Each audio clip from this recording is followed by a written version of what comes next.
We are live. Okay. And Sweet. would you make me some audio real quick? Hello. All right, gotcha. Perfect. Okay, 3, 2, 1. All right, welcome on back to another edition of the Baltimore Beatdown podcast. It is Friday, May 29th, on a Friday. It's all of a sudden summer here. It's very humid. Yes, Maryland has done the whole bipolar or schizophrenic thing that it does, and we've had our fake summers already. We've gone back into like snow a couple weeks ago, and whatever the hell else goes on. But it's summer. I'm pumped for it. I'm here for it. I'm burned, if you can't tell. You actually do look very nice and bronzed. How was the beach? Beach, we got one good day of beach weather. Everyone was, generally when you go to the beach, people are social distancing unless it's like a crazy weekend, which Memorial Day weekend can be. But it was, everybody kept their space for the most part. One good day of sun. Everything was still carry out only. You got to wear a mask to go pick up food, just like anywhere else. So it was a nice time. Nice to be by the ocean. I read a thing that the CDC said that being at a popular beach is a very low risk activity because you are outdoors. When you're inside with air circulating, is such as being on a cruise ship. Apparently being on a cruise ship is the worst possible thing for like an airborne illness. I think that's already like a thing for just general health, is being on a cruise ship. Yes, a negative thing. They're disgusting. Cruise ships, gross. Haven't been on one, so speaking ignorantly, but the idea of them grosses me out a little bit. But yeah, I don't know, man. It's I'm glad you had fun down there. I had some, got a little golf in. Nice Memorial Day weekend. Probably. Yeah, you've been hitting the links heavy. Yeah, for sure. It was definitely the most low key Memorial Day I've had probably in like the last 5 years. Same. Yeah, definitely. I think got some positives to it. Got together with a couple friends. Nothing crazy. Did a little barbecue situation on Sunday. So yeah, it was nice and low key and relaxed, and it's probably the only way I would have wanted it in these uncertain times. But yeah, I mean, we've rolled right through that. Like we mentioned, we're really getting close to summer, and it feels like football is kind of maybe starting to ramp up a little bit. And with the dearth of news and the news vacuum that we typically have going on in a normal year, it feels like we're maybe getting more news than we usually do at this point, which maybe that's due to the whole pandemic situation. We're just kind of trying to bury ourselves in it a little bit, but there does seem to be some significant developments going on either way. Yeah, I feel like the NFL and football community has recognized that. So I think that, the teams and media and the relationship between them, they're trying to stir some more stuff up to keep people entertained. And we definitely appreciate that. As of today, there were a number of potential rules. I believe 11 were passed. The 3 ones that were passed. One is that kick returners and punt returners can now be subject to defenseless receiver, meaning that if you hit them when they can't like get their eyes on you after catching the ball, you will get a penalty. I understand the safety part, but it's just the game of football is continuing to try and become safer, and it is unfortunate for the sport that we know and love in the old timey ways. But for the sport to sustain, it is good to keep trying to, I guess, keep it under wraps and improve the safety of everyone. So you love to see that. While those big devastating hits and forced fumbles and perfectly timed hits and things like that are super fun to watch, it's a little disappointing from that aspect, but I understand. The next was that I believe, I could be mistaken on the language here, but it was that all turnovers that are taken away due to a penalty will now be included in review, whereas they previously weren't. So that's a great revelation, I feel like, because you do see, a pass interference negate an interception, and the pass interference could have been suspect, something like that. So sounds like those things will be definitely more under review and under some situations. The third one is escaping me, and then the onside kick was the big news of the day. That ended up getting tabled. Apparently, NFLPA rep Troy Vincent, the former Eagles great corner, said, and safety said that it got tabled because teams were kind of confused on, let's say the offense gets the 4th and 15. Let's say hypothetically Lamar Jackson throws to Hollywood Brown. Hollywood Brown catches the ball wide open 20 yards downfield and runs for a touchdown. Do teams want that to count as a touchdown, or do they want simply after you get the first down, anything that happens after that doesn't matter? The ball goes back to the same spot. That's So a I tough think one. it's I think it's supposed to be like an untimed down. So I think that would probably be what you're looking at because Yeah, I it's think that makes the most sense. I definitely agree.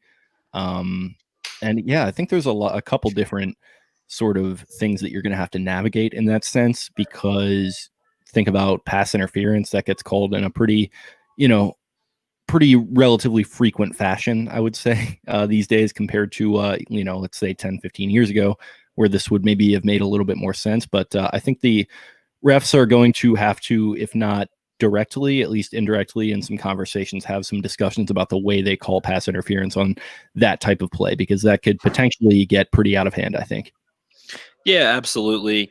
They also are announcing that I think they're going to delay opening until next week. Ticket offices, team retail shops, potentially coaches can come back. That was a memo that was just sent in regards to reopening.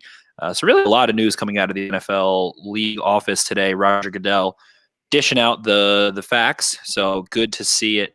Then let me see I'm trying to find the exact language on what they said in regards to all of these rule changes. But yeah, personally for me, while I'm trying to find it, I think 4th and 15 is too short. I think it needs to be 4th and 20, 4th and 20. I would prefer 4th and 25 over 4th and 15. So you went with the 4th and 20 on Twitter today, but I wasn't sure if you were serious or you were trying to get your little marijuana joke off there. Both. I think it was more the irony that I do prefer 4th and 20. I think that 4th and 15 is too attainable, and while we look at 4th and 15 now as, that's a very unlikely scenario, once it's an official kind of, as you put, unscripted play, it's going to become scripted plays for that unscripted play where teams are going to have a pocket of plays designed for that situation, gadgety or not gadgety, whatever it is. They're going to have more time put into that because that's a game changer, being able to do that. And I saw a statistic. It was just on an Instagram, NFL facts, and I've looked a couple of them up. They've never been wrong, so I do trust them. Apparently, teams that have attempted onside kicks, regardless of recovering them or not, are 0 and 112 over the last 2 seasons. And that's, they took the reason the change is needed is because they took away the running start to the kickoff.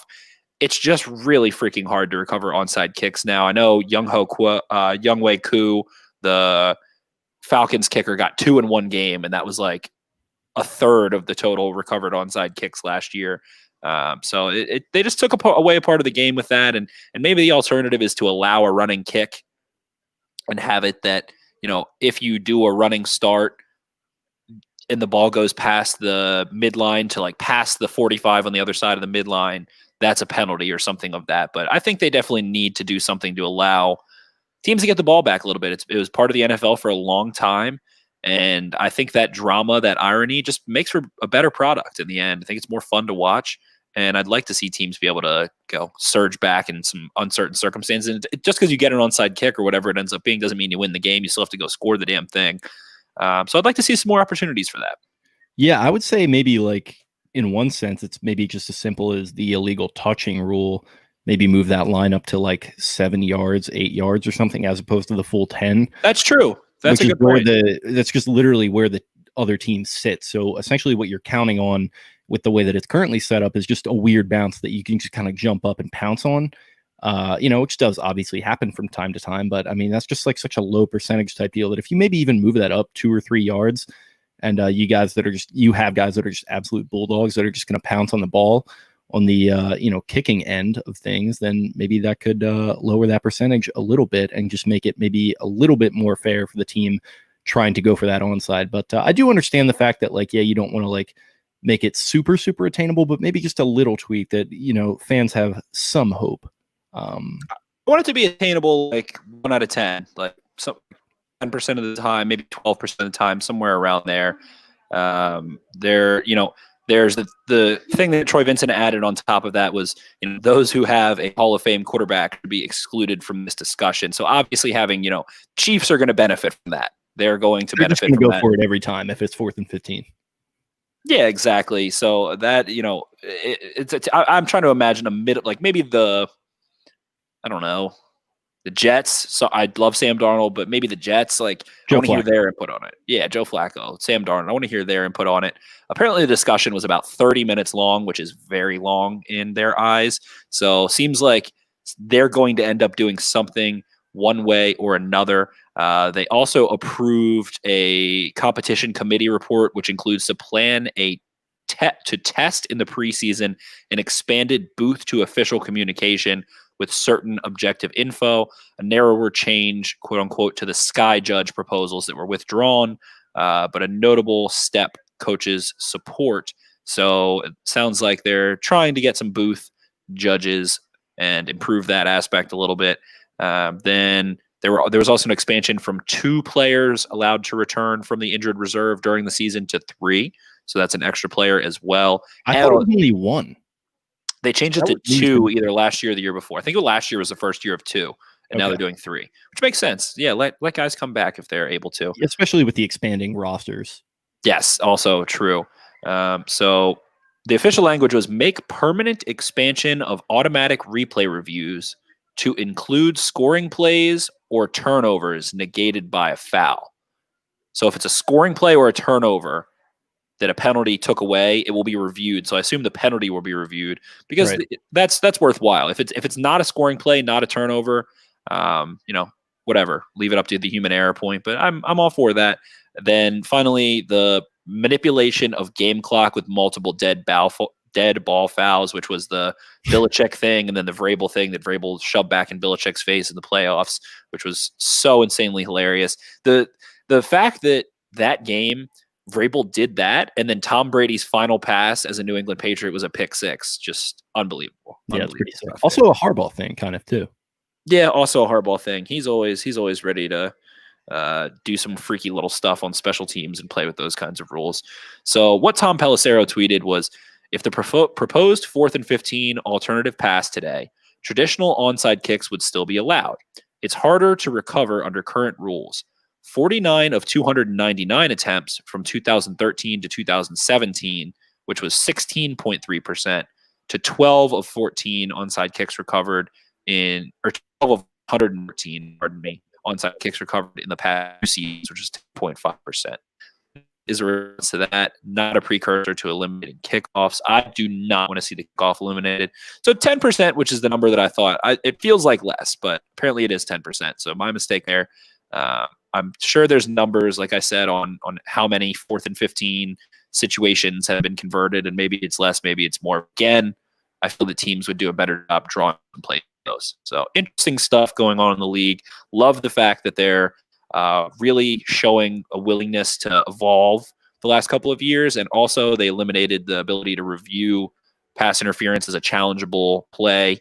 That shows that they made a mistake, and they thought that they made a mistake, so they corrected it. So kudos to them on that. Feels like they're doing a good job evolving this game from the rules standpoint overall. Yeah, definitely. I do appreciate that they got rid of that. I was never a fan of it to begin with. And the fact that they're willing to admit that they made a mistake and are going back on it this quickly, maybe it shows an overall, change in league trends, because, even with personnel decisions, with coaching decisions, sometimes owners will hang on to those type of guys too long and those type of mistakes too long. So maybe it's an overall paradigm shift, but who could say? In other news, I guess moving on from that, unless you had anything else. No, we're getting some news out of the Harbaugh presser. Yep. As we speak, he's spoken on a couple of things. He said that they plan on having Patty Queen be a 3-down or 4-down, whatever you prefer to call it, linebacker on the season ticket holder call. So Patrick Queen, I guess he's not going to come off the field. So we'll see how that turns out. They see Malik Harrison, the weak linebacker, a will. So it's the run and chase player a little bit more than the diagnostician, whatever I can never say that word. Diagnostician. Yes, diagnostician. A little bit more. Those are the basic roles. Think about C.J. Mosley, Patrick Queen. Think about Patrick Owasso. So let me cut you off real quick. So I've had the mailbag running. We're going to get to that eventually. But we literally just got this one as it came out. What's up, Tupac? We literally just got this one as it was coming out of the Harbaugh presser from that Satchel Gizmo. Harb said Queen probably plays Mike with Fort and Malik fighting for Will. I don't know as much about the roles and such, but Queen seems like a plug-and-play Will with Harrison looking more Mike-ish. Does this matter? Is it smoke? In a positionless defense, is it interchangeable? I think that it is the Mike versus Will thing is definitely a little like it depends on communication and like the thing is if offense can flip a play with motion, they can turn the strong side into the weak side and vice versa. So I mean, you can go get set and you're the Mike, and then all of a sudden the offense resets and you're the Will. So the roles have to change. That has to be able to be communicated. Generally, the Mike is just going to be more of the communicator, more responsible for kind of God. Scared the fuck out of me. Good Lord. So the Mike is going to be more responsible for kind of like the guy who's going to sit and try to spy the quarterback or like mirror the quarterback and read that way, whereas the Will is going to go run and cover backs and do things like that and kind of man a little bit more, but it is interchangeable. Positionless defense. I don't think it makes a huge deal.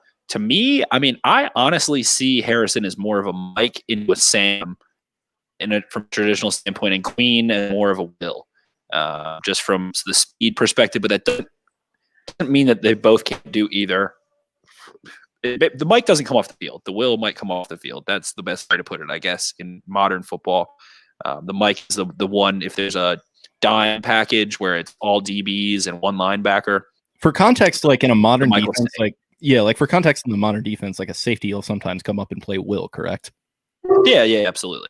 Yeah, so I mean that kind of just to give fans an idea who maybe don't know, and even I'm like a little bit challenged with this stuff sometimes, but my understanding is the Mike is sort of that every down guy that is just sort of holding the fort, and the Will is a little bit more versatile. He'll head out to the flats a little bit more. He'll play some hook zones and like do stuff like that. So that's just sort of my understanding of it. And from the way that these guys set up as like an athletic perspective and what they did at their respective schools, maybe it does seem like the roles would be interchanged from what Harbaugh was talking about. But like you mentioned with a positionless defense, it is kind of like just whatever Wink needs out of them and what their athletic profile sets them up to do. But, you know, in a modern defense with the way that, teams are throwing the ball nowadays, a guy that can cover is definitely going to be worth leaving on the field for all three downs, at least in my opinion.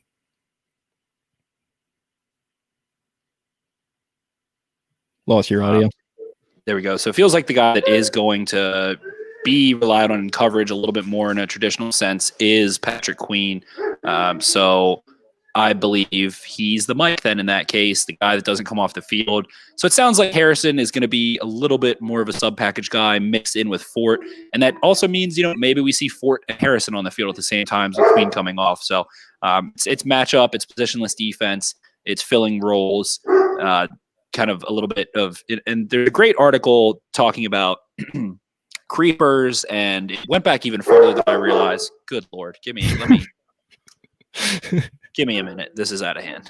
Okay, so he is muting his mic. He's turning around right now, wearing some great, just absolute grape smuggling shorts right now, walking away from the camera, presumably to go deal with the dogs. And this is me filibustering for, who could say how long this is going to take? We're 18 minutes into the podcast. We haven't even gotten to the mailbag yet. So we're dealing with some of the Harbaugh presser stuff. We are listening to the dogs give takes. I'm actually not sure if that is Tupac or if that is some of the franchise's dogs, but who could say? Going to go ahead and look into some Twitter stuff right now with the Harbaugh presser going on. But first, an A+ headline from the Baltimore Sun that your boy just retweeted from @Podcast Beatdown. Go ahead and follow it on Twitter. Robert Kraft sees a happy ending for the NFL. So take that as you will take it. But with the Harbaugh presser going on, just coming hot off the presses, I guess I'll just go here. Jonas Schaefer. John Harbaugh says he expects one of the Ravens' two undrafted free agent tight ends, Oregon's Jacob Breeland and Georgia's Eli Wolf, to make the team. Can't forget about Charles Scarf either, is what Jonas adds. But that's an interesting discussion. I think that's one we're probably going to get into with Breeland and Wolf, because we have a question about Breeland in the mailbag, I believe. But that is quite a statement. And now he's back. I'm good. What were we even talking about? I was just filibustering there for like 2 minutes. We're talking about Malik Harrison, Patrick Queen, LJ Fort. I read an interesting article tying back to Dave Aranda, who was the LSU defensive coordinator for a couple of years. He famously, I need to catch my breath. Whew. Okay, I'm good now. So he loves the creeper concepts, and I've written an article, broken that down. That's why Patrick Queen makes a ton of sense. LSU likes to simulate pressure. They blitz by only sending 4 and dropping someone else. That's why Matt Judon is an essential piece for the Ravens defense, because he can cover well and drop off from the outside linebacker position. And so Aranda, apparently all the way back to like 2002, used to be an admirer of Mike Nolan, who would simulate pressure in different ways in a basic level back then. And he would apparently just meticulously study the Ravens defenses, the classic Ray Lewis years defenses, all those exotic looks. And then he started kind of replicating it and advancing with it and turning it into the literal creeper and all that stuff. Then it ended up going back to Rex Ryan, who evolved with it a little bit further. And Aranda took what he did. Aranda kept running with it. He was at Utah State at this point by like 2008, 2010 as the defensive coordinator. Ends up at LSU, going crazy with this stuff, using it as almost like his primary defense was to simulate pressure in passing situations and run situations as well. So then Dean Pease gets to the point where he loves what Aranda's doing, who is now so the Ravens and Aranda just have this like long 20-year love affair for each other's concepts. Patrick Queen has been involved in that. He's aware of that stuff. He grew up in that. So it just makes sense for Patrick Queen. Malik Harrison is also an adept blitzer, and they're going to be able to be interchangeable. LJ Fort has never played more than, I think, like it was like 32, maybe 35% of snaps. That was with Pittsburgh in 2017. So I don't see LJ Fort taking, more than maybe 45% of snaps, but there's going to be a 3-man rotation between those 3. Maybe an Otara Alaka or a Jake Ryan or Chris Board sneaks in and takes, 5-10% of reps, but I don't see anyone else taking more than that. But it's definitely going to be a 3-man rotation, and the position of it, which is what started this whole thing, Mike Will, isn't as important as one might seem, but he's a pretty good producer, I think. I mean, Mike Will made it. Mike Will made it. Good. That was pretty good. That was pretty good. Definitely pretty good. So we got so just to, I guess, cap it off, text coming in from a friend of the show, Eric Jacobs. Any worry about starting 2 rookie linebackers, especially this year? So do you think COVID affects what their roles are going to be playing, or what roles they're going to be playing? I don't know. This might make me look stupid, whatever, but I feel like the college game and the NFL game have never been closer in terms of like scheme and transferability. I think we see a lot of rookies able to come in and do a really great job. I mean, CJ Mosley was a really stout linebacker at Alabama. He had maybe a little higher pedigree than either of those guys did and was relied on a little more, but he was arguably his best year was when he was a rookie. I believe he was all pro as a rookie. And he always, he actually told the story when he got in that when he arrived for OTAs or whenever it was, and he opened his playbook for the first time, he like laughed out loud because it was literally just the same thing as Alabama, which maybe that's going to be the case for a guy like Queen, especially playing in that SEC LSU defense. Absolutely. So yeah, that ends up making an easy transition. And Ohio State, I think that they asked more of Malik Harrison in coverage than LSU asked of Queen in coverage in different ways, especially RPOs. Malik Harrison had a ton of experience as the read man, as the guy, let's say Lamar Jackson's running an RPO. There is one key defender, a read defender. It's usually a safety or a linebacker that he is staring at, determining if he jumps, I'm going to throw over his head. If he sits, I'm going to hand the ball off or run it myself. And Malik Harrison, multiple times just last year, played both the run and then jumped into the passing lane, like cat-like quickness. So he's got our ability to do some of those things. The rookie linebackers, yeah, it is worrying, and we're going to see them make some mistakes. Probably they're probably not going to. When at the end of the year, I would be shocked to see PFF ends up grading Patrick Queen above like a 75 or 80, and the same thing with Harrison. They just rookies just aren't as consistent yet that you can still fool them. They're playing a bit too fast, trying to make sure they're playing fast enough to be in the NFL and making mistakes that way. Sometimes they struggle with letting things come to them. So I definitely think there's some concern, but I think the Ravens have the personnel where they can kind of pick and choose the places for each of them, find which roles they really excel in. And as we always say on this show, they're not going to make them do things that they just freaking suck at. They're not going to force them to, if Malik Harrison's really struggling to cover the flat, they're not going to keep asking him to cover the flat all year, something like that. So I think the Ravens will do a good job utilizing it. And I mean, I would take this linebacking core over last year, as uncertain as it is with two rookies. I like the idea of Queen and Harrison more of Owasso and Kenny Young. And while I was maybe a little bullish on Young last year, I thought Young was going to be a lot more successful. It feels like, the Ravens identified those guys weren't the answer and are pretty confident that at one of, if not both, Bean and Harrison are going to be the answer. So it's still a gamble at linebacker similar to last year, but the pedigree is much higher, so therefore confidence. That's a good way to put it. Yes, they have a much higher pedigree of the dudes they have. Owasso was never a true linebacker. That will position, they wanted him to play Mike, didn't work so well. Run around like chickens with their heads cut off, end up getting benched and traded, by the first month of the season. Those guys aren't playing anymore. And I feel like, Queen is freaking smart, man. He has a high IQ, and that's why they took him. You heard Joe Ortiz talk about him making mistakes in week 2 against Texas, against Devin Duvernay, which was at the very end of the game. Like, LSU had already clearly won the game. It was absolute garbage time touchdown, like the one the Ravens had against the Browns to make it 40-25 in week 4. Other way around.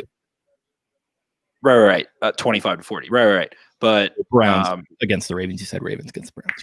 Yeah. Yes. So they saw him make a mistake. He didn't get enough depth in a similar concept. And boom, a couple of weeks later, he ends up picking off to Tungvoiloa and showed that he improved off of that situation.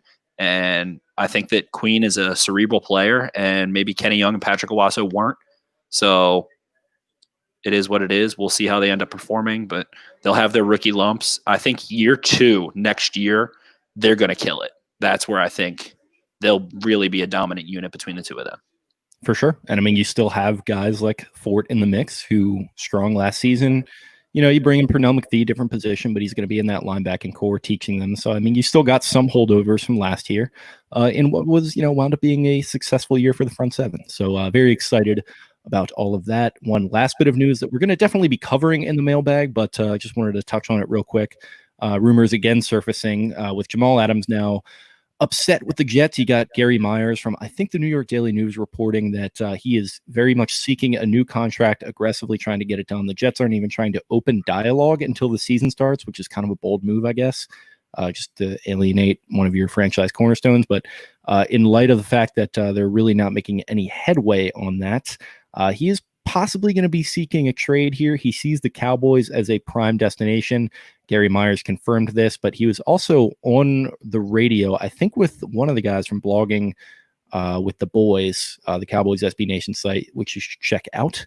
And apparently he said that he heard the Ravens were also kind of strongly in the mix, which would line up with some reporting from the midseason trade deadline last year that they had sniffed around regarding Adams' availability. Right. It feels like the Ravens are interested in him, and maybe if he were a free agent, they would absolutely break the bank for him. I am of the train of thought that it is unlikely in this rookie contract Super Bowl window with Lamar Jackson, you're going to draft a player in the first round of 2021 that is going to make a greater impact towards winning a Super Bowl than Jamal Adams, especially because it's most likely going to be a pick in the 20s, hopefully the 30s. If they are successful, but I just find it to be hard pressed and can be tight, things like that. But then you go back and read Jason Lockham-Fora's article talking about cash versus cap and teams that have spent the most actual tangible money over the past 3 years. The Ravens have spent the second fewest cash paid out to players on their roster since 2017, the Cowboys being number 1.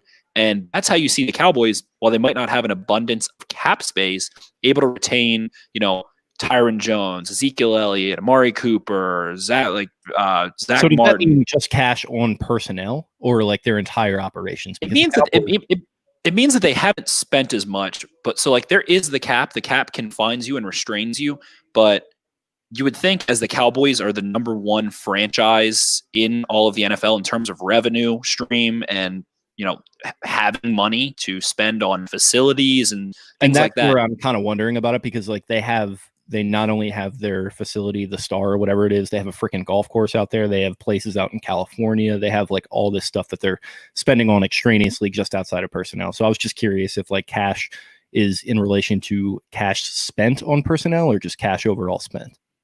Cash spent on personnel only. Okay, gotcha. So they have had, great rosters, good free agents. They bring in people, but they have not been actually paying out a ton. While dead money doesn't count and things like that, there's a difference between cash and cap. So it just basically means that teams aren't kind of like, oh crap, we're spending too much right now, because they're not. They're not spending as much as, let's say, the Packers or the Bears or teams that are. I think the Ravens and the Cowboys were in the $660 million range for like a 3-year period in cash spent, and then the heaviest teams were like about 120 million over that. So they might not have a lot of cap space, but they also aren't, that means their owner isn't saying, damn, we've spent way too much on personnel lately. They can't say that. The Ravens are one of the more prominent organizations that is like a top 30 franchise of all sports in the entire world. They're not the Jacksonville Jaguars. So they might have room to sign a Jadeveon Clowney or make a little bit of room for Jamal Adams. And they don't have any huge contracts. They have two $15 million or maybe three $15 million contracts this season in Peters, Williams, and Thomas. Whereas a lot of teams, this is what Voss likes to get into, a lot of teams have 6 to 8 players they're paying in that range. And a lot of them have, 20 million, 25 million, like quarterbacks that are super heavy contracts. So there's a lot more shuffling that can be done. And Jamal Adams is a safety. He's going to want top of the market money, but top of the market money is $15 million right now. It's not 20 for an edge rusher, 25 for an edge rusher, 35 for a quarterback. So I just think that acquiring Adams for a first round pick, what he can do, being a positionless defender that can cover, that can tackle, that can blitz, do all kinds of things for your defense, is going to provide more value than nameless rookie drafted in 2021. And I think that they have more money than people realize in terms of cash, not necessarily cap. So I would like to see them make one more final big move. And the 2 guys or I guess 3 guys I'm eyeing up are Everson Griffin, Jadeveon Clowney, Jamal Adams. I think they should make one of those moves. They don't do anything drastic ever, but that is one of those 3 guys can take your defense to a point where you can be up on the Chiefs. Yeah, I'm with you all the way. I think another big move necessarily wouldn't be as out of the question as some people seem to think it is. I think we get married to the idea of draft picks just because we like the excitement of the draft, and I'm definitely guilty of that. And the Ravens draft well. Yeah, they do, and it's always a fun weekend. It's great to have that, first round pick that you can sort of bank on. So from that sense, it would be, kind of tough to, deal with the idea of letting go of something like that. But I'm totally fine for it with a player of the caliber of Jamal Adams. I think he is so worth it. I think he's probably the best safety in the league right now for my money. And, very young. He got drafted in 2017, absolute alpha dog and a leader, would bring things, that are intangible as well as very tangible. I think he would step in and immediately be one of the best players on the team. So it's like you mentioned, the opportunity cost of going to get him versus sitting there and kind of playing it safe, hanging on to that first round pick just so you can maybe draft a safety to replace Earl Thomas. Ultimately, like I'm not one of those people that says the salary cap doesn't exist, but it's just so much more. There's so much more to it than just like saying like, oh, well, the cap, is a certain way right now, so we can't do something. There are so many creative ways to get around that and maybe re-sign him long-term if you have to. So I think ultimately for me, he's definitely worth the draft compensation. If they can make a contract work ultimately, then I'd be happy with it. But even if they can't, if he's only here for 2 years, I'd probably be fine with that too for a first round pick. Right. And then recoup a third in compensation if he ends up leaving, if they can't sign him. And a similar situation feels like maybe a little more drastic is Jalen Ramsey being traded to the Rams. He really wanted out, and Jalen Ramsey plays a slightly more important position and, is a premier athlete, all that stuff. We don't need to get into that, but he was willing to kind of put that extension off a little bit. And that's been, the word on the street with the Rams, because he was going from a shitty organization where winning was not the culture. He was being, misled in certain avenues on what was going on. And Ramsey is a little different because the Jaguars were really stinking good for 1 year, whereas Adams has just been on the dreary Jets, and maybe he's just kind of checked out. And putting him on a team like the Ravens that you know, you throw the Steelers in there, you can throw the Patriots in there, you can throw the Seahawks in there, the Packers, and those kinds of teams that year in and year out have a winning culture, are competitive, and handle their personnel well, you know, bring in free agents, pay their players, all that kind of good stuff. Maybe he's willing to hold off on that extension for a year or so. If the Ravens traded for Adams, the cap hit of Jamal Adams, if traded on his new team in 2020, is all of $3.5 million. That is his salary. That is all the new team would have to pay. So if they could get him to come in, be happy, appreciate a winning culture, they could absolutely afford it for now. And Eric DeCosta, you know, he just won Executive of the Year. He hasn't had to make any decision or start really twisting contracts and finagling prorating stuff and extensions and all that stuff a ton. He's done it lightly, but that's going to have to be an avenue that he ends up getting into in a couple of years with Orlando Brown, Mark Andrews, Ronnie Stanley, Marlon Humphrey, Lamar Jackson, all those guys on the docket. There's some finagling to do. So add Jamal Adams. Let's see if he really is Executive of the Year. So definitely. They're an organization that tries to win pretty much year in and year out. They also, you know, keep an eye on the future. They try to keep themselves well set up, but their ultimate goal is to try and win a Super Bowl ring, you know, very, very often. And not every team is going to accomplish that, but it's just having that mentality that's half the battle in mind. That's why I'm not totally like down with tanking and all this stuff. I understand the logic behind it, but when you fall too far down that rabbit hole, then you kind of lose that winning culture and players don't really buy into what you're trying to do. So like a team like the Browns last year, who has all the talent in the world, they can't get it done because they're being led by this guy that doesn't know how to win ultimately, and a young quarterback who's still, you know, getting his feet underneath him. So I think maybe, you know, I don't want to like, it's not even me like just trying to take a shot at the Browns or anything. It's just kind of like the way I see it ultimately. And that's like what leads to players like Jalen Ramsey and Jamal Adams get sick of losing quickly because you're on a team in college like Florida State, where I think Ramsey won a national title. He did with Jameis. Yep. Yeah, exactly. Then you're Jamal Adams and you're doing a good job at LSU and, you know, having good years under, I think, Miles and then Coach O. You get to the NFL and you're just like having these double-digit losses every season, and it's just like wears on you. Like you forget about the human element of it almost, where these guys are just getting the shit kicked out of them for 17 weeks in a row, and they just have nothing to look forward to. Eventually, that's going to wear on you, and it does not surprise me in the slightest that Jamal Adams would want to move. And I think the Ravens definitely make sense as a destination for him. I know he probably would prefer the Cowboys, but I think he would probably have the Ravens within a top 2 or 3 list. So that's all I've got on that. Anything else before we jump into the questions? Yeah, so I mentioned Jadeveon Clowney. The other news report is that the Browns offered him the most money of any team so far, and he's just not in a rush. A lot of people are kind of saying, a lot of the big J journalists are saying if money was what he wanted, he would have signed with the Browns. And apparently that's not all he wants. He wants to be part of a winning team, wants to have a good fit. There's a really great article that the Seattle Times did last summer, right when the Seahawks acquired him, and kind of interviewed him and talked about some things. One thing in that article that maybe is a little bit worrisome and pertaining to maybe signing with the Ravens is that Jadeveon Clowney apparently felt that he played out of position in Houston as an outside linebacker, which is what the Ravens would have him play. We could see something different this year with the additions they've made. We've kind of discussed several times how maybe they're moving to some more even front looks and could play him as a traditional defensive end in some pass rushing situations and whatnot. But apparently he wanted to go to Seattle because he wanted to play defensive end, and he wants to go play a classic hand in the dirt defensive end. And Matt Judon versus Clowney, that's where there's, you know, some contrast and why they're difficult to compare. Matt Judon dropped back into coverage over 100 times last year. Jadeveon Clowney hasn't dropped back in coverage 100 times in his career combined.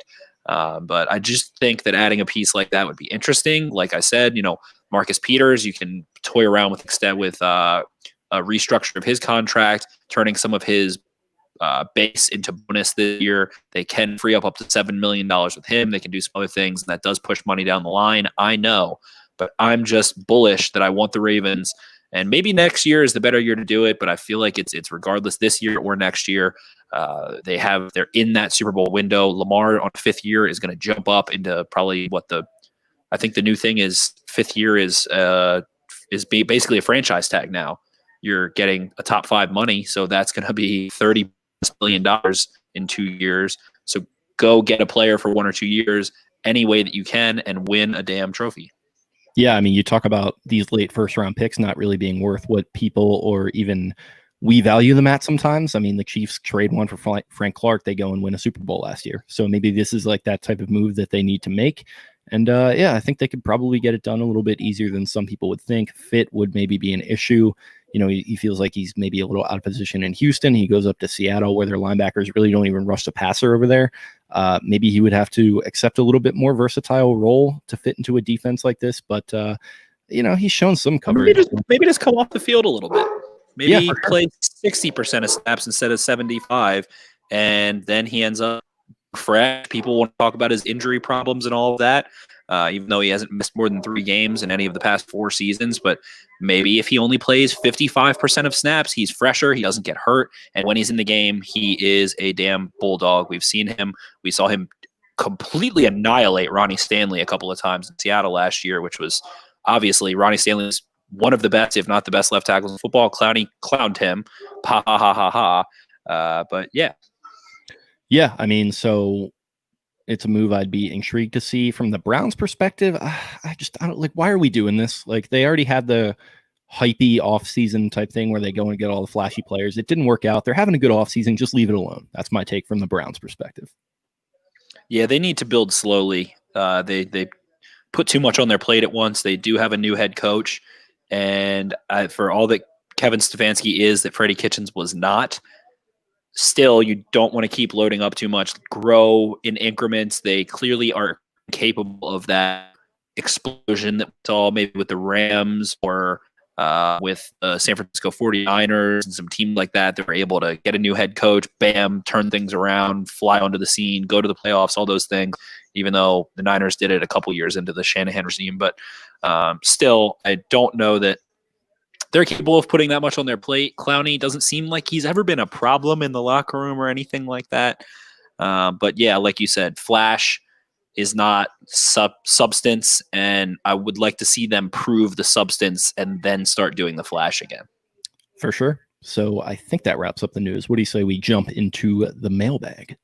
Yes, sir. Why don't you on the Twitter first? Yeah, you got it. So first one coming from Christian Cutto. How will second-year wide receivers around the NFL, including Hollywood, rank after this season? So I guess he's saying like Hollywood, Mecole Hardman. Who else did we have in the draft last year? We've got DK Metcalf, Terry McLaurin, N'Keal Harry, AJ Brown, Andy Isabella, Deontay Johnson, Darius Slayton, Preston Williams down in Miami, who actually quietly had a really good year. So definitely. And that's why I find it kind of ironic, all the talk of this year's draft class. Last year's has potential to be one of the historically best, as opposed to the Mike Evans, Odell Beckham class, where that one was just super top heavy. This one is deep, deep, deep, deep, deep. For me, I love Terry McLaurin. He was one of my favorites in last year's draft class. I can't believe he went as late as he did. All he did at Ohio State was get open, separate, win, and be a freak athlete. Incredible gunner. I think that he is poised for a monster year. Our boy Emery Hunt came on and talked about Dwayne Haskins and some of the things he saw. We also talked with Derek Clausen, QB class, when we had him on. He also said, he doesn't think that Dwayne Haskins is ever going to be a superstar, but he doesn't see him being anything below an average, to 10 to 20th NFL starting quarterback. I think I had always compared Haskins to Jared Goff. Yeah, I can see that a little bit. I can see that range. Maybe I know like people are kind of low on Goff right now, but Goff had an MVP caliber year and went to a Super Bowl and flashed the year before that when they were 11-5. So I definitely see that. I think Haskins, that term gamer, maybe a little more of a gamer than Goff, a little bit, tougher, much bigger too. Like just in terms of like physical, size. I'll put him somewhere between Goff and Ben Roethlisberger, somewhere in the middle of that. I like that. I think that Ben would be an absolute ceiling. Obviously, Ben has been a monster, but I've seen Haskins able to hang in the pocket, hang tough, make some tough throws. He actually was very accurate on deep ball passes. Had a crappy completion percentage, but yeah, Terry McLaurin for me is at the top of the list.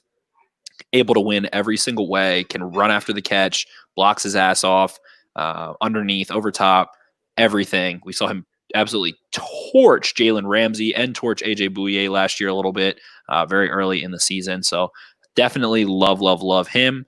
AJ Brown is the next one that was super successful. We didn't even mention Debo Samuel, but AJ Brown was super successful.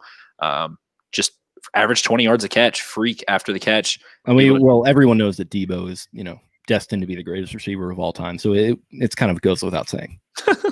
Yeah. But yeah, AJ Brown, I mean, it's really just it's difficult to rank them because like for me, I'd approach it in this way where I think that in terms of guys that I expect could be superstars, I'd probably throw Hollywood in there. I'd go Mecole Hardman in that system. I like that fit a lot.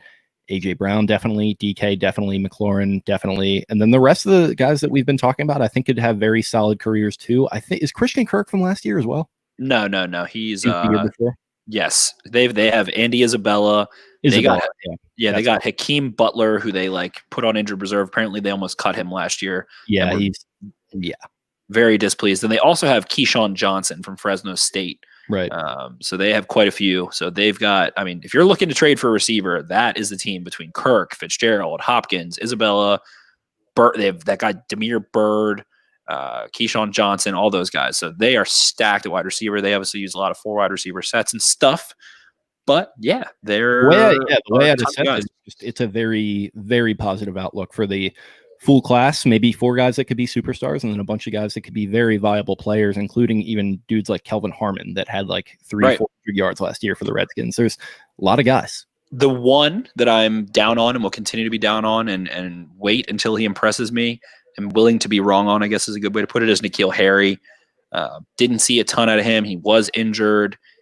I didn't love him after I watched his tape last year. I was shocked that he went in the first round over Brown, Samuel, Metcalf, all those guys. So he is one that I'm down on. We'll see. We don't know what the hell Jared Stidham is. I think he is threw 10 passes and one of them was a pick 6, but that doesn't really mean anything in that sample size. To Jamal Adams, correct. Yeah. And I don't know what the hell Jared Stidham is, but that is a receiver that I am wary of, especially in fantasy and all of that. But maybe everyone else is too. And if you can get him in the last round of your draft and take a flyer on him, maybe that's not an awful idea. But that is the one guy I would steer clear of for now.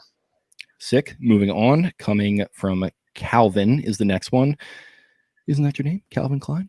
If you had to choose, who do you guys think are the most likely candidates to be our 2020 Corey Vedvik, i.e. the guy that shows out in the preseason but could be used as trade bait due to excess talent at the position, or what vet gets cut in favor of this guy? I think we've kind of both been on the Gus bus for this one a little bit. Yeah, Harbaugh has been saying he likes the 4 running back thing, but let's say there's a devastating injury in, I don't know, Seattle. They signed someone, I don't know, Aaron Jones in Green Bay, something of the sort, and they just have Jamal Williams. Actually, no, they draft. I don't know. They drafted one. Yeah, they drafted AJ Dillon. But yeah, I think Gus Bus is definitely an option.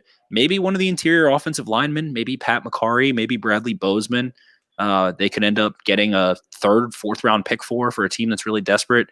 Because if, let's say, they go with Ben Powers and Ben Bredesen and Skura is back healthy, Fluker they're comfortable with and all this stuff, and if they really end up being an 8 or 9 deep and can get a 4th round pick, and that 4th round pick they can turn into a mid-season acquisition at a position of need again, something like that, that could definitely be an option. I'll tell you what, a couple of these little undrafted tight ends step up, and then the scarf is good as well. I mean, you're running 5 deep at that point. That's true. And I did get into a little Jacob Breeland. There is a question about that, but yeah, I think it's entirely possible. DB, I guess, maybe an Amon Marshall, maybe Anthony Averett, something of the sort there. I don't think Jimmy Smith is going anywhere, any of those top guys, but they're definitely very deep in a couple places. For sure. Next one coming from Slim Hug at 3rd Brock from the Sun. What are your favorite and least favorite, example, if Klein goes to the Browns, non-Ravens personnel moves this offseason? So what are the moves you're looking at from around the league? I will start. I like what the Browns did at tackle, drafting Wills. They signed Conklin, just shoring things up there for an offensive line that could severely use it. So I think that's going to be the one that I really liked. I like Byron Jones to the Dolphins. pairing him with Xavier Howard. They also brought in Van Noy, a couple other pieces of that Patriots player tree, I guess you can call it. But Byron Jones is a guy I'm super duper high on. Not a ball skill guy, not an interception guy, but my Lord, he can cover so much ground. He is long, fast, can jump, does everything. He's kind of fits that Ravens play the man, not the ball thing, where they want to press and try and swat the ball away instead of go for picks and end up getting scorned. But I think that was an awesome move. A great place for Brian Flores to start was having awesome corners. That helps you not get blown out, I guess, is a good thing for a developing team, to have a secondary that can kind of maybe keep you in the game and prevent some of those big plays. So I thought that was a really good move. For one that I didn't like, I'm not really sure like what the plan is in Carolina, but just the idea that, all right, we're just going to let Cam walk and then we're just going to sign Teddy Bridgewater. Like if you're tanking, okay, that's fine. But like I said, I'm already like not a huge fan of tanking to begin with. But Cam Newton for Teddy Bridgewater, in my mind, not really looking like a great trade-off. God, give me a second. Yeah, there's just absolute chaos going on over there right now. He's still muted. He's looking around. He's like whinnying down there. Is that your dog or? No, that is Fran's parents' dog. Okay. Yeah, he is a little more gravelly than usual. Yeah, no, Tupac is just laying on the ground, passed out, so it's not him. He's always pretty chill. Oh, very, very, very chill. He'll give a little, but yeah, move. I mean, so do I. Right, Carolina, Teddy Bridgewater. He's all right. Okay, quarterback. I agree with you.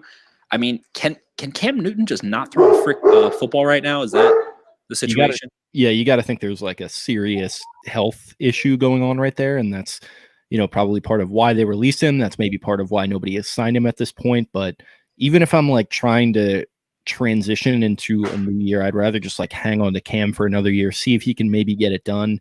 And if it doesn't work out, it doesn't work out. But just like trading him straight up and saying like, all right, Teddy's just got the keys for this year. I'm not totally on board with that. Yeah, I don't know. Maybe there's something with Matt Rule coming in and their front office and not wanting Cam. I don't know. But Cam Newton, just like when I think of the Carolina Panthers franchise, he is their identity and he is now gone. So it feels like they're on some rough times. I like Matt Rule. We'll see what they can do. I'm on that train as well. Teddy Bridgewater, it just feels like he's never going to go 10-6 in that situation. He's never going to make the playoffs in that situation. Yeah, and he will go like he'll win 5 or 6 games, which like yes. At that point, I'm not really sure what the plan is. But regardless, moving on, we've got Ben Walks. How confident are you in Tavon Young at slot cornerback coming back healthy? What could Ravens do if he gets hurt again? I'm not that confident, to be honest. That is a worry on this team for me. Maybe the only one position-wise, I guess maybe interior offensive line, I'm still waiting to see, but they have depth at least. But as far as slot cornerback, like I guess they have the luxury of Jimmy Smith to make it Peters and Smith on the boundary and Marlon in the slot again. I just don't want Marlon in the slot again. I don't want to try to tow stuff with a Porsche. I don't want to take him and misuse him. I was talking about on Twitter how great he is and maybe he can play safety, but I would hope for that, in 2027, not in 2020.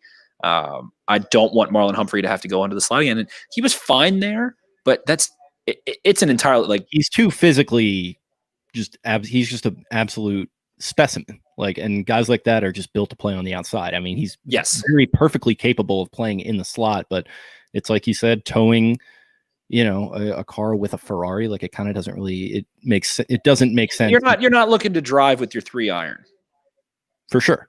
Unless, you're having yips with the driver. That's true. Not speaking from personal experience or anything. Shout out to the big right miss. But yeah, I guess I'm not really too confident either at this point, to be honest. And I feel like they've tacitly acknowledged it with some of their draft picks, like Marshall at cornerback they brought in. They keep bringing in guys at corner. So maybe they're just sort of, not too confident themselves. Hopefully they are, because he did sign that extension. But regardless, it feels like they have plans at the position in case he is not ready. So yes, and I'm a little worried. I mean, for me, I'm not having Anthony Averett play boundary corner in training camp. I'm having him in the slot the entire time. I think he has the physical skill set and the quick feet and the speed there to kind of do some of those things. And I think he is a little scrappy while he's not maybe the smartest guy in the world on the field. But I want someone playing exclusively slot behind Tavon. I'm not sure who it is. It's not Marcus Peters. It's not Jimmy Smith. I don't know, man. Geno Stone, maybe? I don't know. I don't know. But I'm a little worried there if Tavon can't play. A neck injury is freaking horrible. They're extremely debilitating. Not terribly confident. Not to mention all the other injuries. I mean, the guy has just had trouble staying on the field in his 4 or 5 years in the league. So he reminds me of Ladarius Webb. Awesome playmaker when he's on the field, but it just feels like he's going to end up never being able to come close to the potential he has because of injury. Yep. Moving on, Connor Kellerstrass. What do you think the target share for wide receiver tight end will look like this season? Can do percentage or actual number? Let's include Hollywood, Boykin, Snead, Duvernay, Andrews, and Boyle. I personally think Hollywood is going to get the lion's share of targets from the receiver position. I think Boykin's going to be after him, and then Snead from the slot getting some. I think Duvernay is going to get involved. I think he's going to see some stuff from the backfield and things like that. And then I think Andrews is once again going to get absolutely fed, and Boyle is going to be more of a blocker. Yeah, so let's see. Last year, Andrews got 98 targets, which paced everyone. Hollywood got 71, Willie Snead 46, Nick Boyle with 43. And that sneakily is a number I feel like goes up a good bit for Nick Boyle.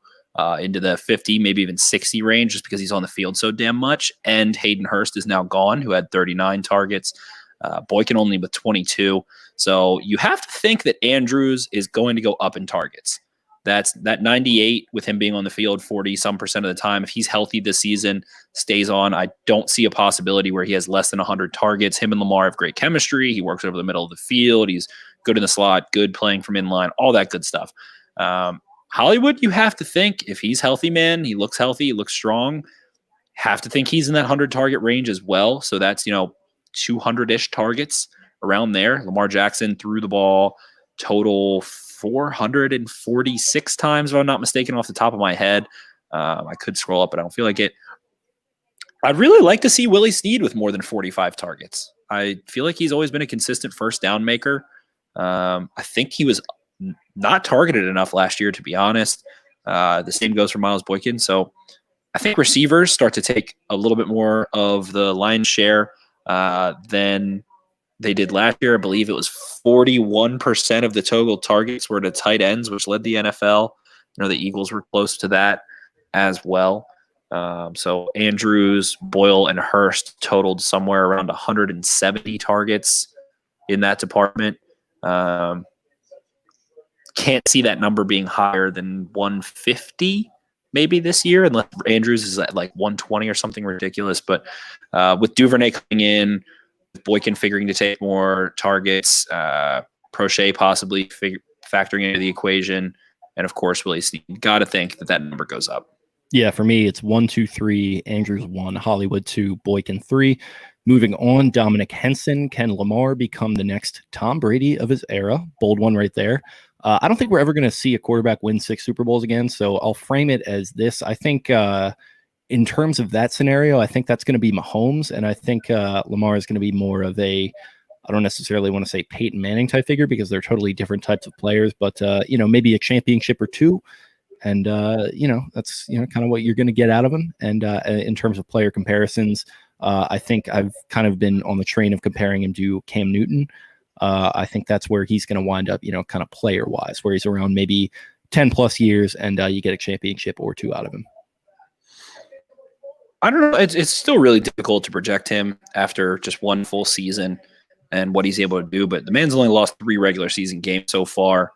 I don't know if you just really can't compare him to anyone. There's never been a player like him that is as competitive, as mobile, and as dedicated to the passing game.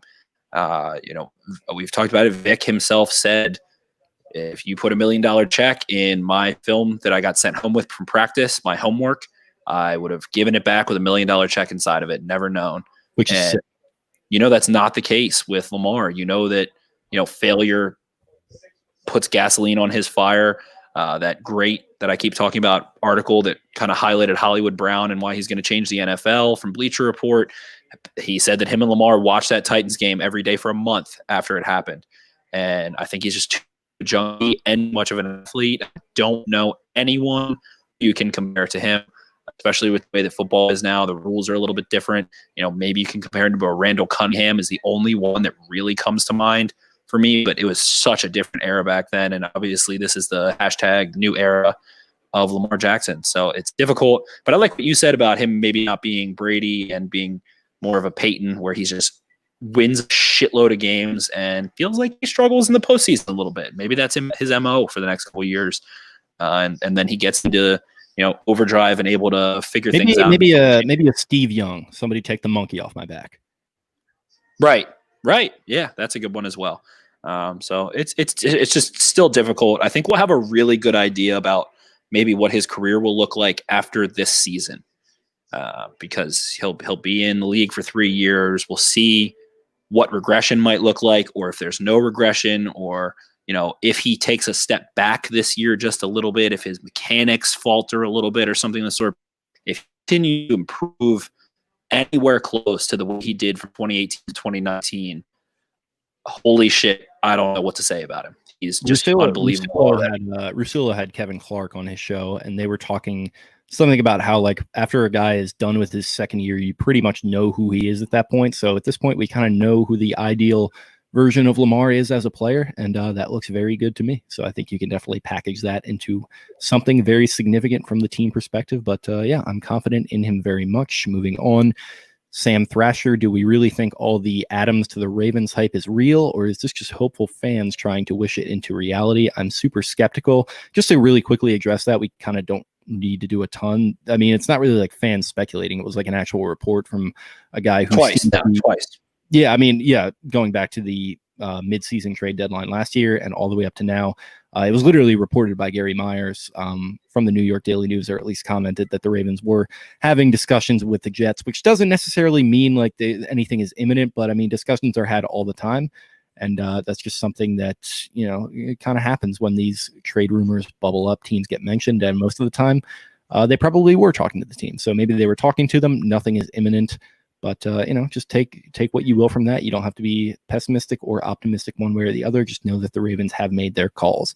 Moving on, Austin C. Howe, having kicked the winning field goal in many of Baltimore's most important games in the past decade, has Justin Tucker already become a top 4, top 5 Mount Rushmore Raven?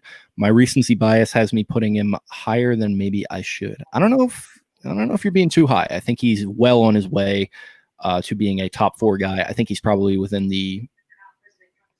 like top 10 plus right now for me. Top 10, I'm sorry, Ravens all time? Yeah. He's the only MVP. So I'm not putting him lower than 10. I mean, no player. I'm sorry. Are we talking about Tucker? Yeah. So I thought about Lamar. I'm sorry. Yeah. Broke up for a second. Yeah, sorry. So he basically frames it in having kicked a lot of the, these important field goals and, just the decade that he had, is he kind of having a little bit of recency bias, putting him in that top 4, top 5 Ravens of all time. I think maybe that's a little high, but I think he's well on his way and is already close right now. However high you're willing to put a kicker, that's how high you put Justin Tucker. For sure. The maximum. He is the best kicker in NFL history, in my eyes, really. Agreed. ZJ Batman, how much does Yanda's loss hurt? They had 5 games with the whole line giving up 3 or less pressures. That can't all be because one person is commanding the whole line, is it? I think Stanley takes an even bigger jump this year and becomes that leader. Obviously not as good, but still, yeah, I agree. I think it's kind of a leadership thing that you lose with Yanda for sure, but he was still playing really well, so you can't discount that. And right guard is always going to be an important position in a run-heavy offense. So from that perspective, I think you're losing a lot as well. But ultimately, I think it's something where they had a plan clearly. They've brought in a couple of young guys over the last couple of years. You're going to see some drop-off there. But as far as the leadership thing, that maybe is a little bit overblown because Stanley is one of the best offensive linemen in the league. I think he's going to be holding it down. And Orlando Brown, I mean, he's going into year 3. He is, I mean, Orlando Brown grew up wearing his dad's number 78 Orlando Brown senior jersey to like middle school. He is like destined to become a Raven, and it feels like a very vocal leader. He won the my friend went to elementary school with him, actually. Yeah, he's a local kid, always been involved with Ravens. It felt like he has spoken out, felt like destiny. And I can't remember the name of the award, but the Baltimore media gives an award to basically the nicest guy, like the guy good who's guy most. award.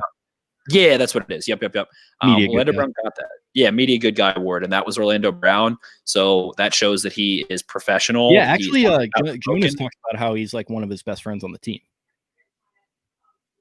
Who is one of it? Oh, Jonas or who? Yeah. Jonas Okay. talks about how good Orlando Brown is with him. Yeah. Okay.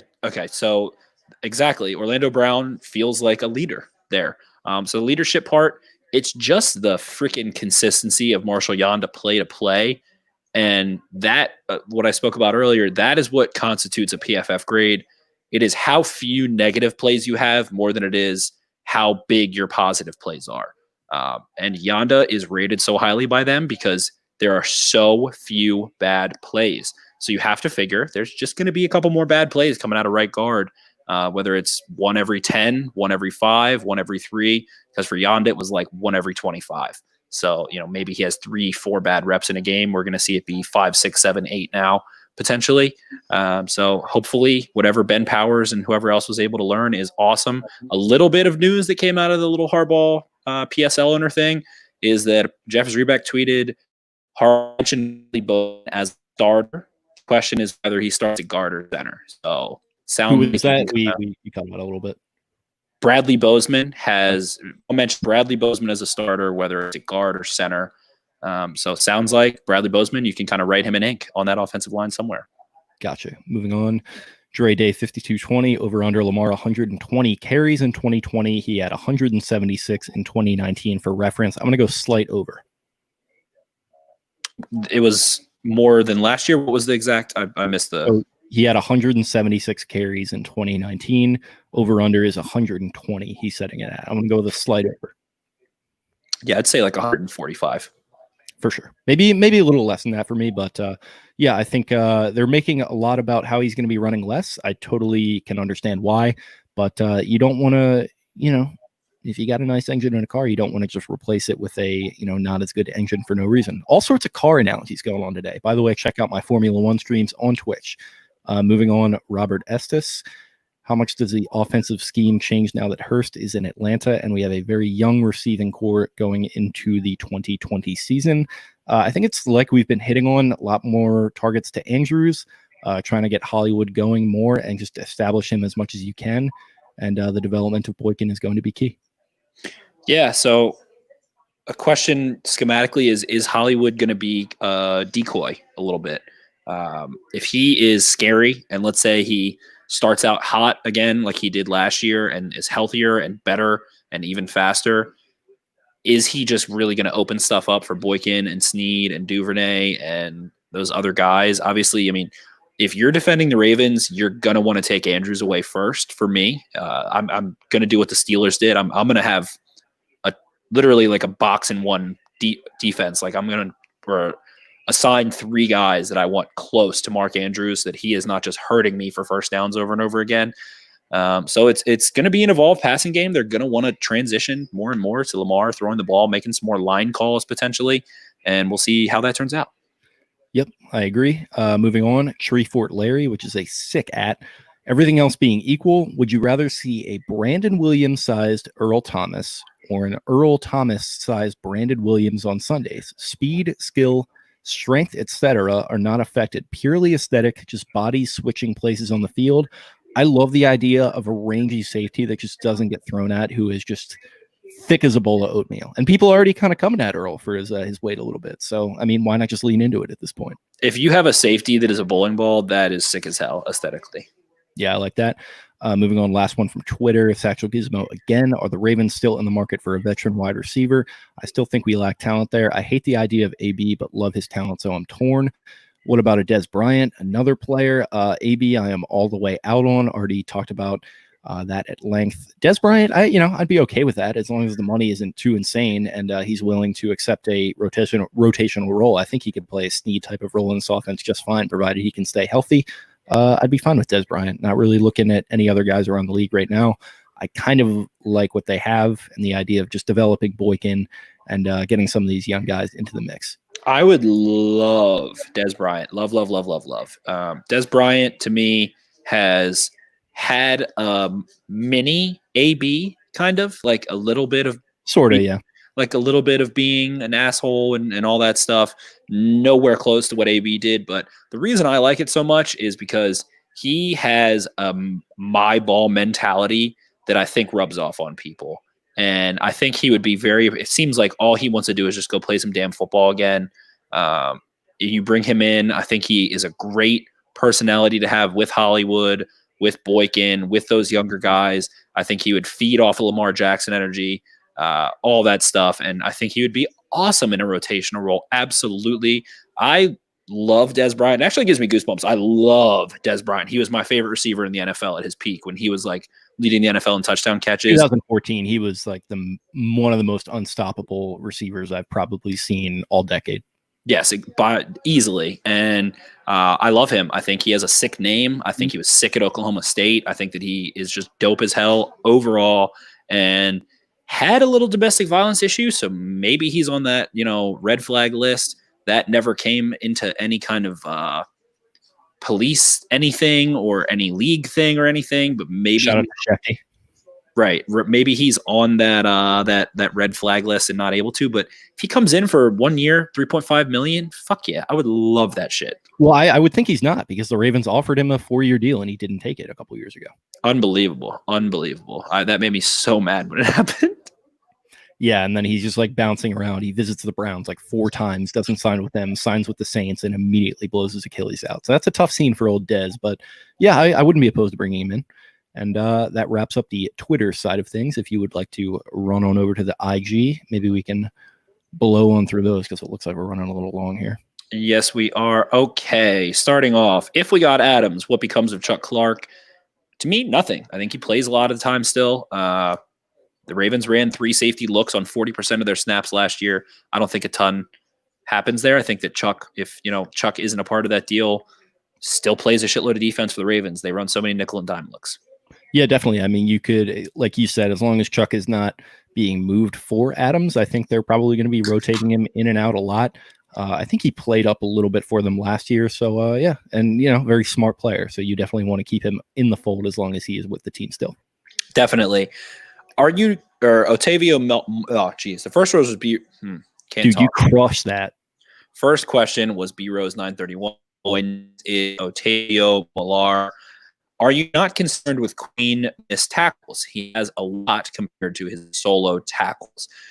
No, I'm not. And the reason I'm not, I talked about in the extensive article I did on him and when I was kind of previewing him scouting him for the NFL draft.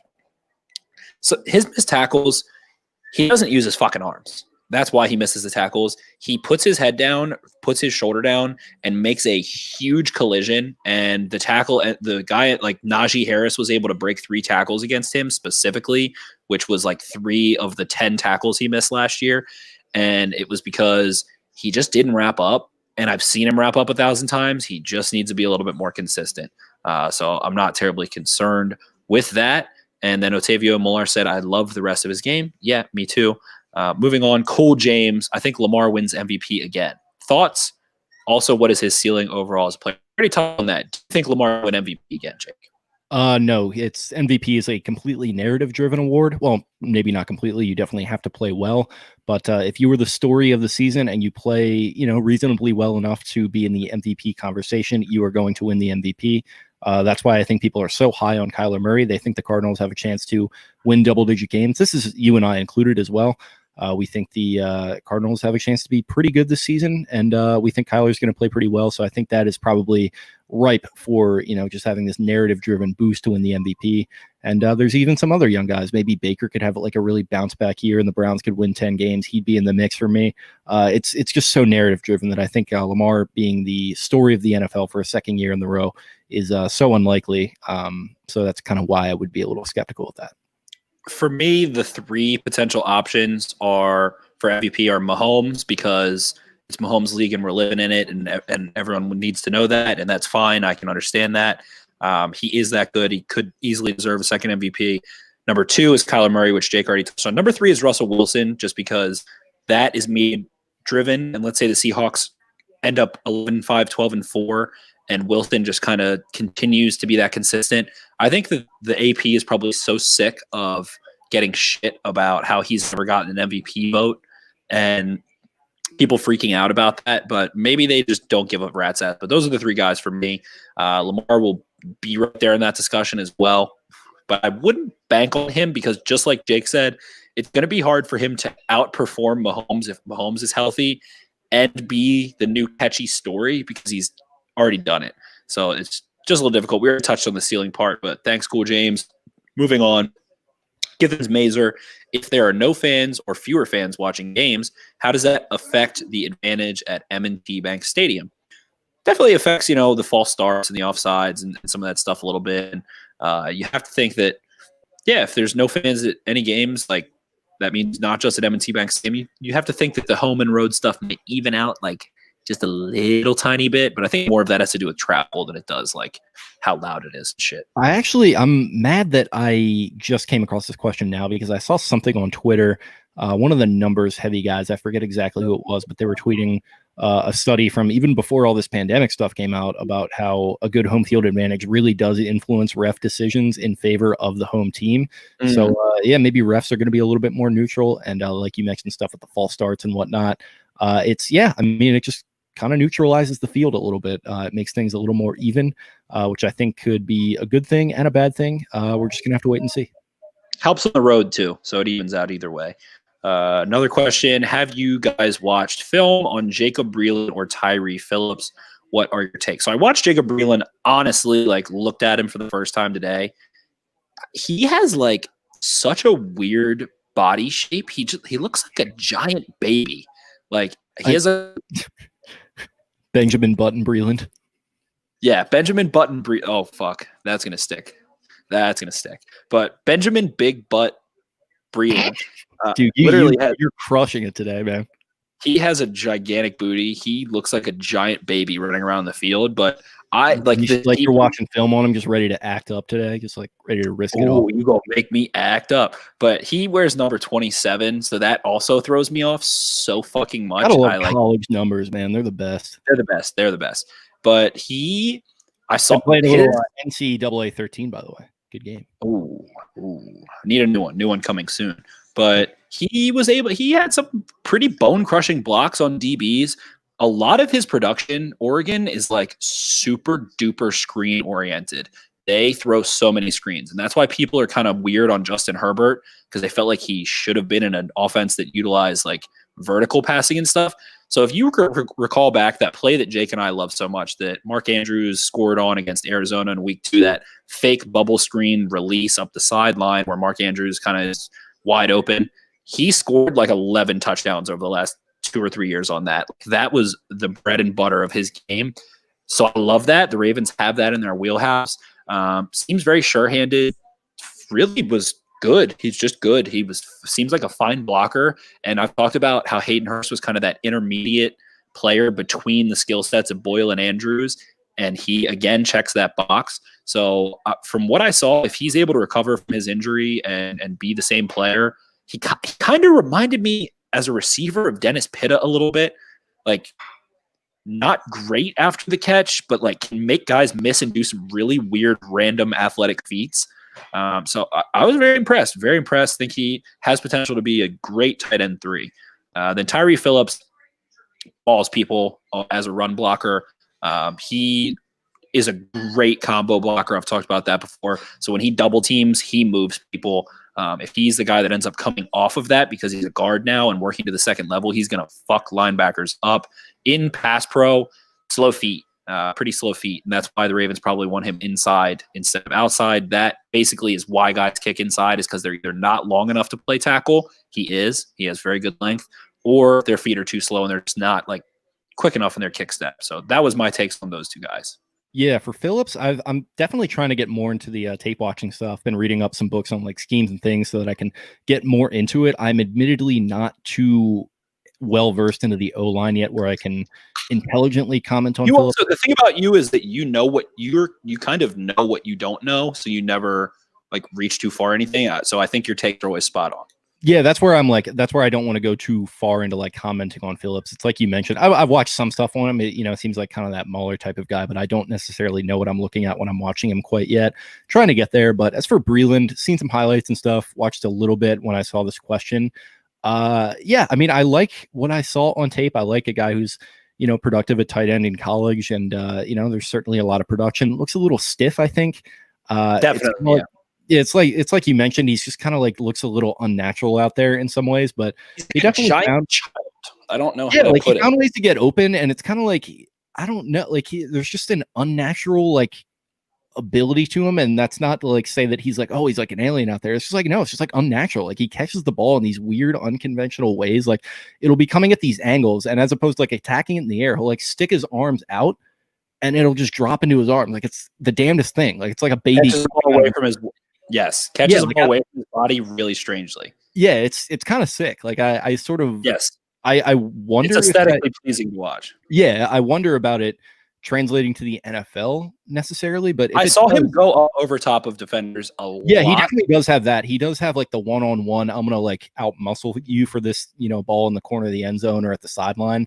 So he does, he has some of those traits to him that I definitely like. There's sort of an unnatural, thing with it, but Pitto probably wasn't the most natural receiver, as you mentioned, coming out of BYU there. So yeah, ultimately he recovers from that injury a little bit. And then, like I mentioned, while you were away, Harbaugh said that he does expect one of these undrafted tight ends to make the team. So yeah, maybe it's going to be him. I think they were confident they could go find someone to do what Hearst does because Hearst just was in a shitty situation. But yeah, so Breland for me translated to the NFL, he's not that fast. He's not like crazy athletic. He's a little athletic. He can't separate crazy well, but he tracks the ball really well and he can find space really well. He knows where to go sit down, which is valuable. Lamar faces a lot of zones. So I think he definitely, I'm pretty confident he'll make the team if he's remotely fine from that injury. But moving on, Alex Spearman asked us, which former Raven would you like to have see mixed into the current offense? Ooh, offensively, who do you got? Who can you think of? I mean, I'd say, can I just take Marshall Yonda back? I feel like that's a little bit of a cop out. Give me Steve Smith Sr. I'm gonna throw him in there with, and I mean, I guess I'd even say 2014 Steve Smith. I'd throw him in there with Hollywood and Boykin, and I feel like Hollywood, they want to move him to the outside a little bit. They want to play Boykin at that X role as well. So get Smith into the slot there, and give me the fun fireworks that we saw from him in 2014. With a quarterback who he can probably relate to a little bit better, if we're being honest. Though he implied my personal favorite is Anquan Bolden, so I'll say him. But I like Steve Smith because he has he has more of it. Mark Ingram and him have kind of a similar like demeanor and attitude on the field, like the way they like talk to the camera and shit. So I think the two of them plus Hollywood plus Lamar would be a lot of fun. So give me Bolden or Steve Smith. It would just be a traveling road show at that point. It would yes. And it wouldn't be like, it was never bad. It was never out of control. It was just fun. So I think that would be a really fun one. And Otavio Millar asked the second one, how do you think Wink will be? Who do you think will be the starting defense in base? And how would you think it'll turn out on third down? So I guess he's asking, like, what does nickel and dime look like versus base defense? Base is going to go Brandon Williams at the nose tackle, Derek Wolfe at the 3 technique, Calais Campbell at the 5 technique, Matthew Judon playing the Sam linebacker position, probably Jalen Ferguson or Pernell McPhee or Tyus Bowser playing the rush position. Then Harbaugh basically said we're going to see Patrick Queen at Mike, Harrison and Fort rotating at will, with a little bit of them rotating to Mike as well. We got Earl Thomas. We got Chuck Clark playing free strafey strong safety. And we're going to see mainly Marcus Peters and Marlon Humphrey in base defense and a nickel. We're going to see some Tavon Young. We're going to see maybe some Justin Mataboike, maybe some Jimmy Smith and things like that. So it's going to be, I mean, all around. They're not in base defense very much. It'll be a big moving part. Moving on, we got E-Main 7. Excited to see a healthy Tavon Young. Jimmy Smith to a Brandon Carr role as a sub-safety ? I think Harbaugh actually hit on that today and said yes. Yeah, he did. And that's something we've even been talking about, is that Jimmy's got the length and the physicality to get back there and play some safety and body dudes up. So yeah, go ahead and mess around with that a little bit. I like it. always been a really strong tackler, and I've wanted him to play some safety for a couple of years now. He should have done that like 2 years ago. He's just never healthy, and they never have enough corners, but now they finally do. Joe Boykin, Ninja JC, are the Chiefs now a bigger rivalry than the Steelers? I would say they have to beat the fucking Patrick Mahomes Chiefs first to consider it a rivalry, because if the Chiefs come into Baltimore and win this year, they are the Ravens' daddy. Like 3 wins in a row, 3 years in a row. That's not a rivalry. It's interesting because I look at it in the way that, and maybe this will go over some followers' heads, but like in European soccer, they have what they call like derbies. It's spelled derby, but they pronounce it derby. And so like that basically means rivalry game. And so like they'll, with a lot of teams, they'll have 2 of them in a year. And one of them is basically like your historic rival that you've just been duking it out with forever. So like Borussia Dortmund in Germany, their historic rival is a team called Schalke, but Schalke's kind of not really in the mix to win the title year after year. So their rival that they're in the mix to win the title against is Bayern Munich. Yeah, so they're the best team in Germany. So I kind of look at it that way, where the Steelers right now are kind of in that Schalke position where I don't really see them as like a threat to go and win a Super Bowl, but I see the Ravens and the Chiefs kind of jockeying, and the Chiefs kind of as that Bayern figure that they've got to get over the hump with. Very well said. That is an unbelievable analogy. Absolutely agree. B Rose 931, who was our last question, is also our first question. Am I the only one who'd rather trade for an elite edge rusher than Jamal Adams? No, I don't think you're the only one. Edge rushers are just more expensive. They're more valuable than a safety. That's the premier defensive position, really, is either boundary corner or edge rusher. They just cost a little bit more. Jake mentioned, Frank Clark. We've talked about Jadeveon Clowney and stuff. Like, to go get a guy like even like I don't know, like I guess Yannick Ngakoue is the obvious one you have to talk about. It just is like this whole damn big thing, and it feels like guys like that. Like Jamal, I don't know, it might sound stupid, but I feel like Jamal Adams isn't really being a diva. He's just like, pay me or trade me. Yannick Ngakoue is like being a little bitch kind of about his situation. And I think and he's also been to an AFC championship with the Jaguars. Jamal Adams has never won anything in the NFL. That's also very true. So I don't know. Yes, I think a lot of people would rather have a really good edge rusher. The Ravens secondary is better than their pass rush. They just cost a little more, and it's tough because the Ravens scheme, like I just don't know what pass rusher is a perfect fit, because their pass rush is so multiple, comes from so many places and so many different designs. Like, I don't think they need an expensive pass rusher like that. They just need like consistent ones that can do multiple things. And I don't know who else does. That's why Matt Judon fits so well, because he can drop into coverage, because he can play the run, because he can rush the passer, move around, do all kinds of stuff. They can put him over the center. And that's why Campbell and Wolf are such big additions, because they're more penetrators along the defensive line, and they can give you a little bit more of that than what you were getting, last year and the years prior. Exactly. So I think they scheme up pressure well. But having a guy who gets 15 sacks is more valuable than a guy who gets 6 interceptions, probably. So I think that you're not alone there, but that sums up the Instagram mailbag. The Twitter mailbag is also fat today as well. So we appreciate you guys giving us all these questions, making us think, giving us content. We always enjoy it. We'll try to keep it going this whole summer, and it feels like the questions are getting better and better as time goes on. So we appreciate you guys. Yep, they certainly are. We appreciate everyone writing in today. Like he said, it was a very chunky mailbag, very thick. Had to do a lot of rooting around to find all the great questions, but they were certainly there. You guys brought it as you always do, so we appreciate that. Anything else? It was thick with a K today. It was like THICK thick. Like, and then maybe back to a couple C's even. I mean, maybe even a couple C's. The one thing we didn't touch, who always comments in our live feed, said Deontay Johnson. Yes, I'm buying him in fantasy. That is my last comment of the mailbag. Deontay Johnson's going to have a monster fantasy year for his draft position. For sure.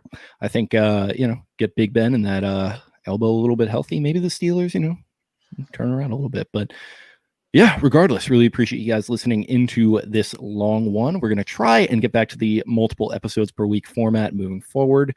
I think we took off, the beginning of this week, recovering from Memorial Day. These things happen, but I don't know. It wasn't really that high key of a Memorial Day for your boy anyway. So regardless, we're going to get back into that rhythm pretty soon.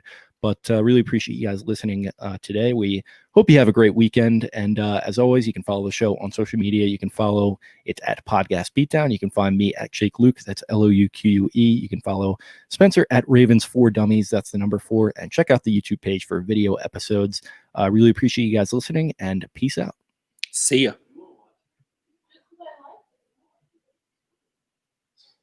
All right, nice job. Get a nice long one. Yeah, that was a fat one. This laptop is on 2% perfectly, so it's probably about to